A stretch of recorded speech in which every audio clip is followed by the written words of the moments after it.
Itang si kereta cilik, petualangan di kota Train.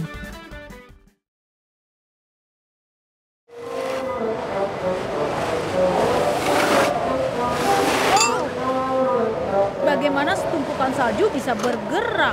Peringatan semuanya. Ada peringatan badai salju yang sudah dekat. Semua penduduk harus berlindung di perlindungan tertutup sampai badai salju selesai. Ada peringatan badai.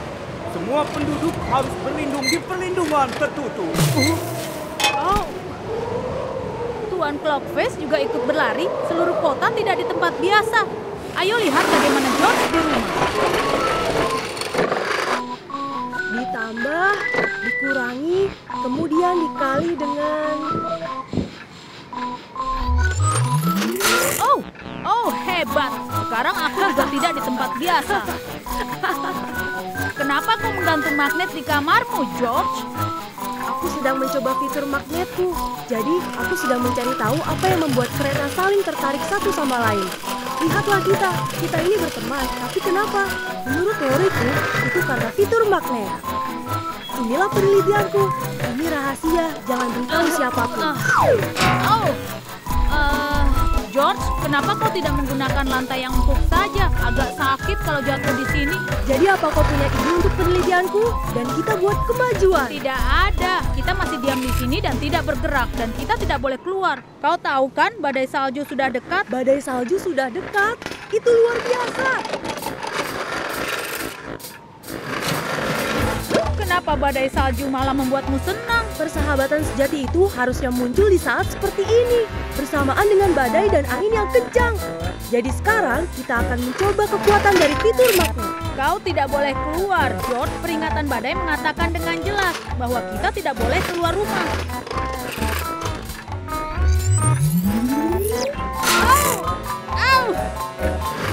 George, aku mohon, jangan! Sekarang aku akan mencoba kekuatan fitur magnetku. Dan sekarang nyalakan magnet pada kapasitas maksimal agar aku tidak bisa terbawa oleh badai. Bagaimana aku bisa menyalakannya? Aku masih tersangkut di langit-langit.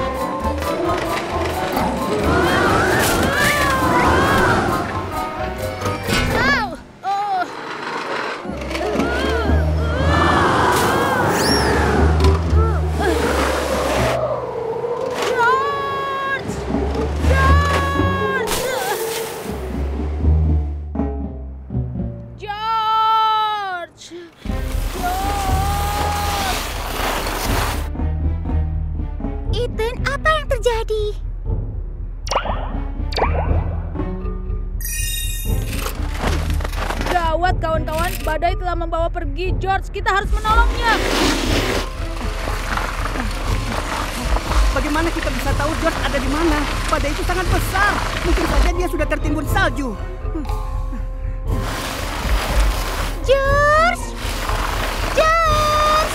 George! Maafkan aku ini Tuan Clockface, bukan George. Pasti karena aku tertimbun salju. Apa Tuan melihat George? Tidak tahu, dia bisa ada di mana saja. Oh, jika George selalu lama tertimbun salju, dia bisa membeku. Tubuhnya tidak terbuat dari besi. Ya, aku tahu dia terbuat dari besi. Secara teknis kurang lebih begitu. Tapi bukan besi tahan beku. Kau mengerti kan maksudku? Benar juga, George itu terbuat dari besi.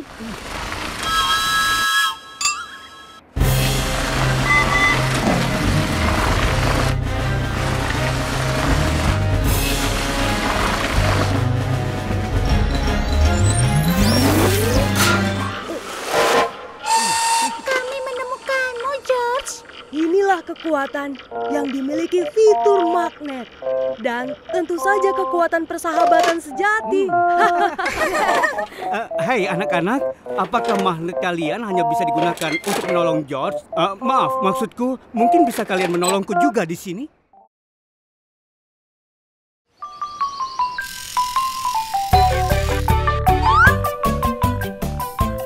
Aku ingin menjelajahi isi kapal ini. Teman, aku punya ide yang bagus.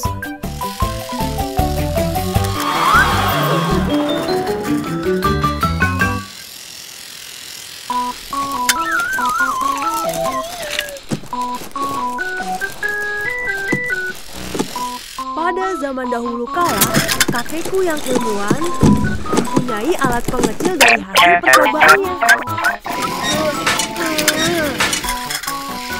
Inilah alatnya. Ayo kita coba. Sampai jumpa di garasi kita nanti sore.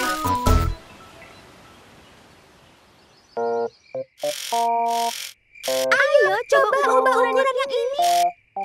Perubahan yang terjadi membutuhkan arus magnetik tidak terlihat dan tenaga listrik yang sangat-sangat besar yang setara dengan satu kota.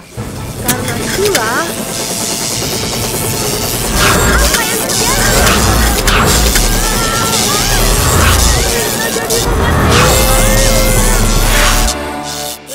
George, kau bilang alat ini membesarkan, tapi ternyata ini adalah alat pengecil. Kita tersesat. Tidak ada yang akan menemukan kita. untuk mengecilkan sesuatu, gunakan kristal berwarna merah. Dan untuk membesarkan, gunakan kristal biru. Mungkin kita menjatuhkannya saat di jalan tadi. Ayo kita temukan. Kita punya 2 jam untuk menemukan kristal itu, atau kita tidak akan pernah kembali seperti semula lagi. Sudah tertulis di bukunya. Dunia yang luar biasa ternyata ada di dekat kita. Selama ini kita tidak menyadarinya.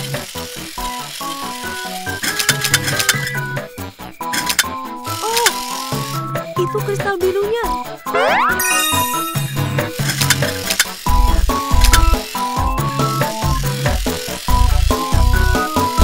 Itu kristal biru kita. Bagaimana kita mengambilnya?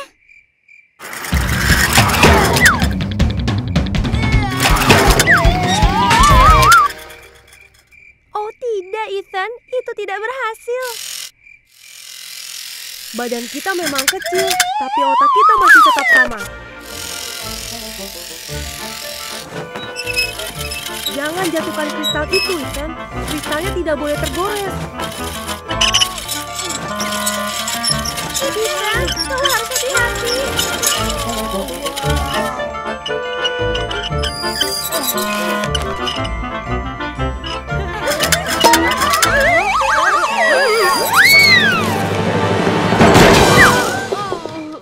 Ethan, ayo, sudah hampir malam.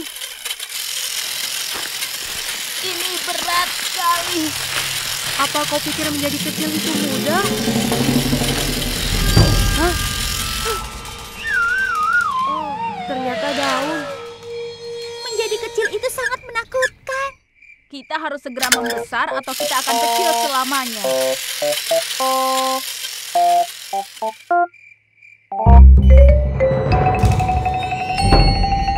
Sudah siap. Ayo kita mulai.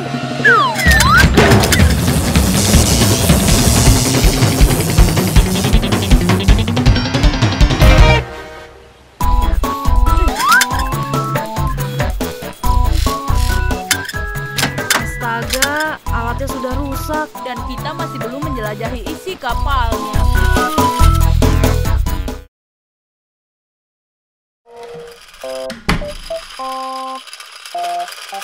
Oh wow, buku masa-masa prasejarah. Ini benar-benar menarik. Isi buku ini tentang apa?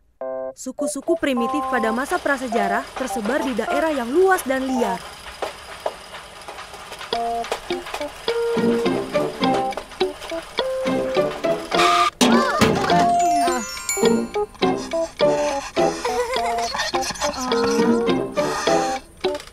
Iya, sudah lama sekali kita tidak menangkap mamut. Ya, aku suka sekali makan mamut ditambah dengan sirup. Pada masa-masa prasejarah ini, sulit sekali untuk mencari mamut. Kami sudah kehabisan persediaan mamut sejak minggu lalu. Maaf, aku tidak bisa membantu. Jadi tampaknya kita harus pergi berburu. Dan sulit sekali untuk berburu seekor mamut. Karena biasanya mereka bahkan tidak sadar bahwa mereka sedang diburu.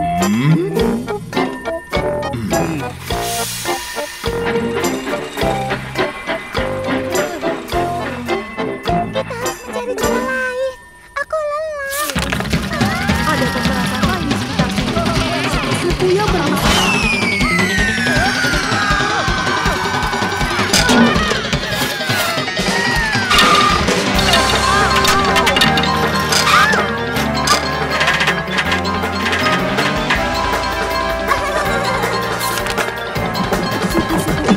membela kaum mereka sendiri.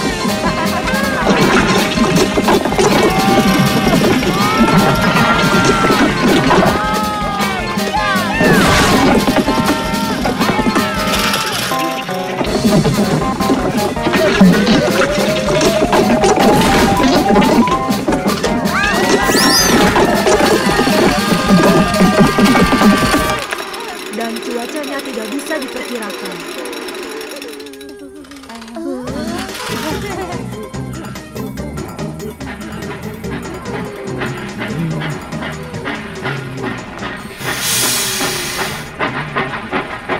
Lihat, mamutnya sangat dekat. Itu artinya akan hujan. Biarkan saja mereka menciptakan ramalan cuaca mereka sendiri. Sepanjang hari ini tidak terlalu banyak yang bisa dilakukan. Jadi berburu mamut adalah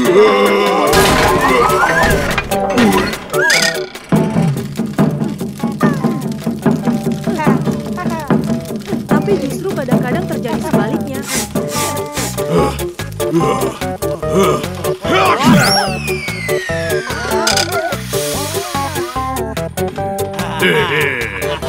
Seperti yang kalian lihat, menjadi makhluk prasejarah dan primitif sangat-sangatlah rumit.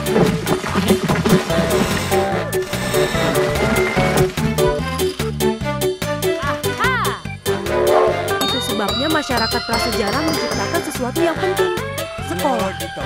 Di sekolah, mereka belajar bagaimana berhenti menjadi primitif dan menjadi terdidik. Akhirnya mereka berkembang menjadi masyarakat yang sangat-sangat beradab. Menjadi beradab itu sangat hebat.